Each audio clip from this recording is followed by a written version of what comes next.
స్వామి శరణం. స్వామియే శరణమయ్యప్ప. నేను నిన్న పూజ చేసేటప్పుడు నాకు అనిపించింది చెప్తున్నా స్వామి.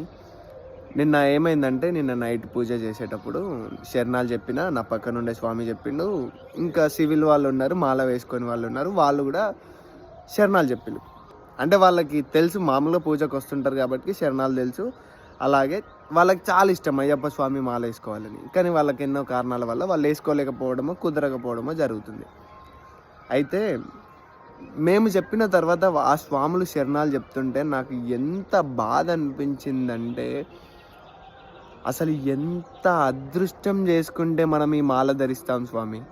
అసలు ఆ అవకాశం వచ్చిందంటే మనం ఇప్పుడు మాలలో ఉన్నాము, ఆ స్వామి మాలలో లేరు.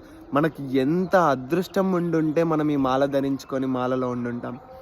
అసలు ఒక పక్క ఇంత అదృష్టం ఉన్నందుకు సంతోషం, ఇంకో పక్క ఆ స్వాములు సివిల్‌లో ఉన్నందుకు బాధ అనిపించింది.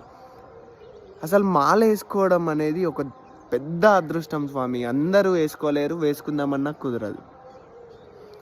ఆ స్వాములు మాలలో లేరని ఎంత బాధపడుతున్నారో ఆ స్వాములకు మాత్రమే తెలుసు. ఎందుకంటే మనకు ఆ అవకాశం వచ్చింది, మనకు ఆ అదృష్టం ఉండి మనం మాల వేసుకొని ఉన్నాం. ఒక్కసారి వాళ్ళ పాయింట్ ఆఫ్ వ్యూలో ఆలోచించండి.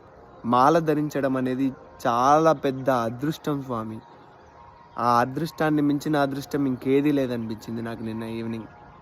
స్వామి శరణం. స్వామియే శరణం అయ్యప్ప.